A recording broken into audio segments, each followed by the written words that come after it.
네, 안녕하세요. 오늘 분석에서는요, 단 하나의 숫자가 어떻게 한 나라 전체를 불안에 떨게 만드는지 그 이야기를 좀 해보려고 합니다. 모두가 주목하고 있지만 또 그 누구도 정말 원하지 않는 바로 그 숫자 말이죠. 자, 바로 이 질문입니다. 오늘 우리가 파헤쳐볼 핵심이죠. 대체 어떤 숫자이길래 경제 뉴스만 틀면 나오고 전문가들은 계속 경고하고 또 우리 모두가 두려워하는 걸까요? 네, 바로 1,500입니다. 1달러당 1,500원. 근데 이게 그냥 환율 숫자가 아니에요. 우리나라 경제에 있어서는요, 거의 뭐랄까 트라우마 스위치 같은 겁니다. 위기의 신호탄으로 여겨지는 일종의 심리적인 마지노선인 거죠. 자, 그럼 본격적으로 한번 들어가 보죠. 도대체 왜 이 1,500원이라는 숫자가 우리 경제에 가장 아팠던 순간들을 자꾸만 소환하는지 그 깊은 상처를 한번 들여다보겠습니다. 이 타임라인을 보시면요, 역사가 어떻게 반복되는지가 아주 흥미롭게 보입니다. 1997년 IMF 외환 위기 때 환율이 2,000원 가까이 치솟았죠. 2008년 글로벌 금융위기 때는 1,600원에 육박했고요. 공통점이 딱 보이시죠? 두 번 모두 환율이 1,500원을 훌쩍 넘어섰을 때 대한민국은 정말 말 그대로 국가적인 위기를 겪었습니다.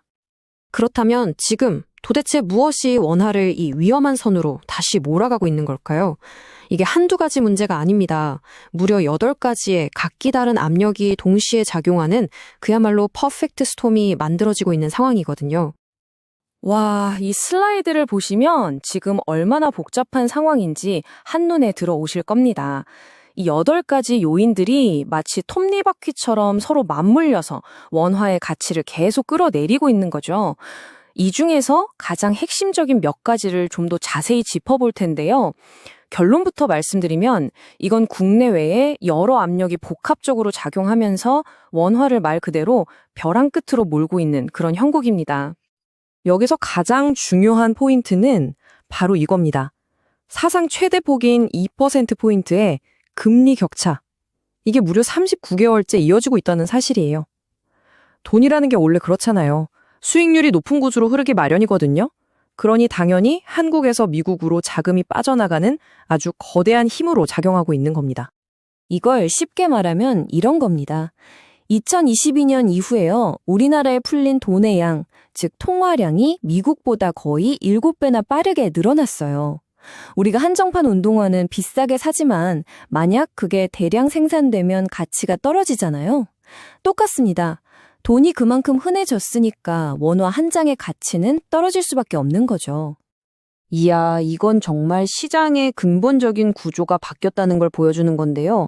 예전에는요, 수출 대기업들이 달러를 벌어오면 국내에 투자도 하고 직원들 월급도 줘야 하니까 이걸 원화로 바꿨어요. 그러면서 외환 시장에 달러를 공급해주는 역할을 했죠. 근데 지금은요, 미국 금리가 훨씬 높으니까 굳이 원화로 안 바꾸고 달러를 그대로 가지고 있는 게 훨씬 이득이 된 겁니다. 자, 그럼 이제부터가 중요합니다. 이 복잡한 경제 지표들이 그래서 우리 현실에 여러분의 지갑에 대체 어떻게 직접적인 타격을 주는지 그 파급 효과를 한번 살펴보겠습니다. 우리나라는 원유를 100% 수입에 의존하잖아요. 그러니까 이건 아주 간단한 공식입니다. 원화 가치가 떨어진다. 즉 환율이 오른다.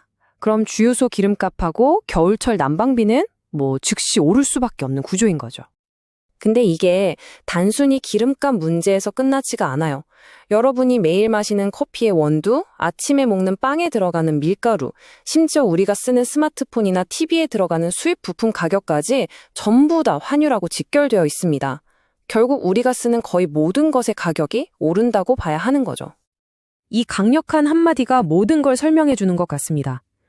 원자재를 수입해서 물건을 만들어 납품하는 구조가 대부분인 중소기업들은요, 대기업보다 환율 변동에 무려 10배나 더 민감하게 타격을 받습니다. 이분들에게 환율 상승은 정말 생존의 문제인 겁니다.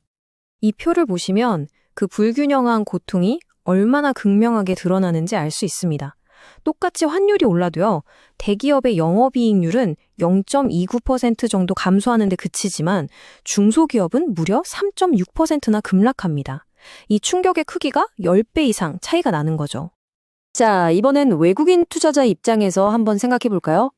주가가 10% 올랐다고 좋아했는데 환율이 똑같이 10% 올라버리면요. 달러로 바꿔나갈 때 수익이 그냥 0이 되어버립니다. 말 그대로 이중 위험인 셈이죠. 그래서 역사적으로 보면 환율이 1,500원을 넘어서면 외국인 자금이 썰물처럼 빠져나가면서 주식시장이 크게 하락하곤 했습니다. 이처럼 환율 상승은 단순히 물가만 올리는 게 아니라 중소기업의 존폐를 위협하고 금융시장의 안정성까지 흔드는 연쇄 반응을 일으키는 겁니다. 자, 그래서 핵심 포인트는 뭐냐면요. 그냥 공포에 휩싸여서 패닉에 빠지는 게 아니라는 겁니다. 이 변동성의 시기를 어떻게 현명하게 준비하고 헤쳐나가야 하는지 그걸 이해하는 게 중요합니다. 결국 핵심적인 교훈은 이거예요.